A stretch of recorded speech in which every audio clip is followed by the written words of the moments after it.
ओम शांति। भगवान ने आकर राजयोग सिखाया और सिखाया इसलिए कि आत्मा को पावन किया जा सके। ध्यान रहे, बिना योग बल के कोई भी पवित्रता का सुख नहीं ले सकता। कर्मेंद्रियों को दबाया जा सकता है, उन्हें नेचुरल रूप से शीतल नहीं किया जा सकता। जिन लोगों ने पवित्रता का मार्ग अपनाया है उन्हें भी ये बात अच्छी तरह ध्यान में रखनी चाहिए। वो ऐसे ही पवित्र बन गए और सोचते हैं हमें पवित्र जीवन जीना है। ऐसे नहीं होता। आप अच्छा योग अभ्यास करें। रोज 4 घंटे राजयोग मेडिटेशन तो होना ही चाहिए। उसके बिना न कर्मेंद्रियां शीतल होंगी, न पवित्र बनने का बल प्राप्त होगा।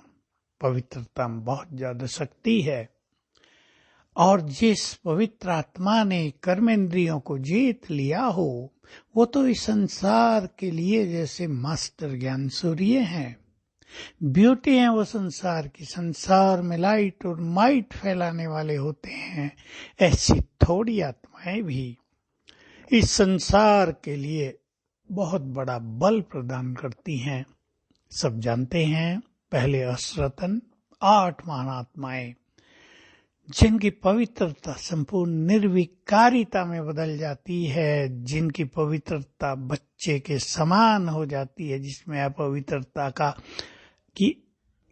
ज्ञान ही नहीं रहता। वे सबसे महान आत्माएं, उनकी पवित्रता प्रकृति को पावन करती है। उनकी पवित्रता इस सारे संसार में सत्य धर्म की स्थापना में बहुत बड़ा सहयोग प्रदान करती है। दूसरे 108 यानी 100 और ये 108 विजय रत्न कहलाते हैं।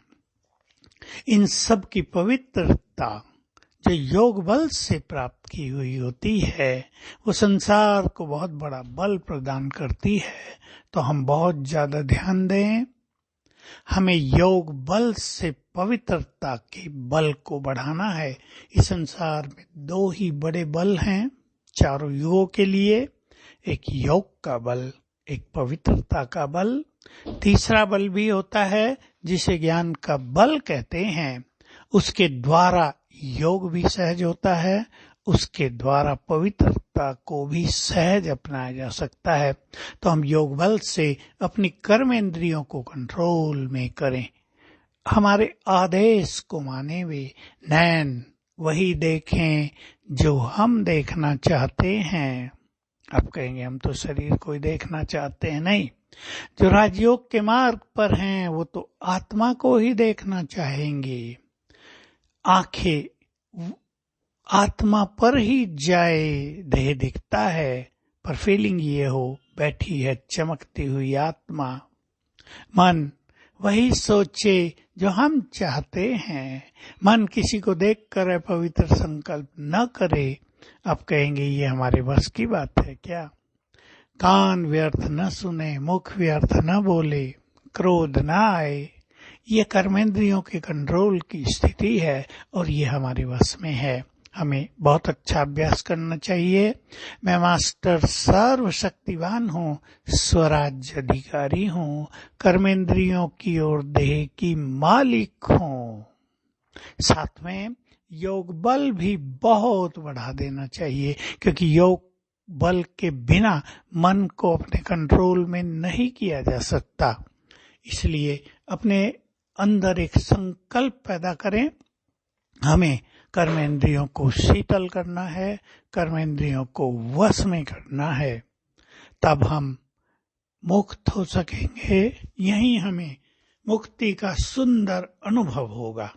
मरने के बाद मुक्ति का अनुभव इतना श्रेष्ठ नहीं है, वहां कोई अनुभव ही नहीं है। सच तो ये है, यहाँ हम मुक्त अवस्था को प्राप्त करेंगे, कर्मेंद्रियों की अधीनता से ऊपर उठ जाएंगे।